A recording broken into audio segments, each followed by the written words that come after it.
Salut à tous et bienvenue dans notre actualité du jour. Aujourd'hui, nous allons parler du FC Barcelone, des dernières nouvelles du Real Madrid et d'autres informations palpitantes. Commençons par le match d'hier entre le FC Barcelone et Majorque. Dans une rencontre décisive pour les Blaugrana, Majorque a été humilié sur son propre terrain avec une défaite cinglante de 5 buts à 1. Cette victoire permet au Barça de consolider sa place de leader avec 3 points supplémentaires. Rafinha continue d'impressionner cette saison, offrant des performances dignes d'une potion magique à chaque match.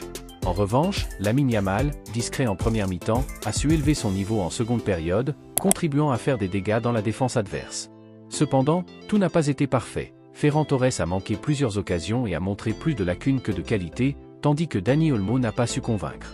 Supporters du Barça, qu'avez-vous pensé de cette prestation? Donnez-nous votre avis en commentaire. Côté Mercato, les rumeurs annoncent que la direction catalane pourrait se séparer de Frenkie de Jong, dont les performances post-blessure peinent à convaincre. Une vente autour de 35 millions d'euros est envisagée, avec Manchester United et Chelsea parmi les clubs intéressés. Mais est-ce vraiment une bonne idée de vendre Frenkie de Jong? Vos avis nous intéressent. Passons maintenant au Real Madrid, qui s'apprête à affronter l'Athletic Bilbao pour la 16e journée de Liga. Un match crucial pour les Merengues, en quête de la première place. Mais la tâche s'annonce difficile pour l'équipe de Carlo Ancelotti. En conférence de presse, Ancelotti a confirmé que Ferland Mendy ne sera pas titulaire, laissant sa place à Fran Garcia, jugé plus performant offensivement. De son côté, Aurélien Tchouaméni, de retour de blessure, pourrait jouer quelques minutes en seconde période. Selon Fabrizio Romano, le Real Madrid prépare une prolongation de contrat à long terme pour Raúl Asensio, considéré comme un élément clé pour l'avenir du club. En parallèle, Luka Modric aurait reçu une offre colossale d'Arabie Saoudite, mais le Croate souhaite terminer sa carrière au Real Madrid. Même chose pour Thibaut Courtois, qui reste fidèle au club malgré l'intérêt saoudien.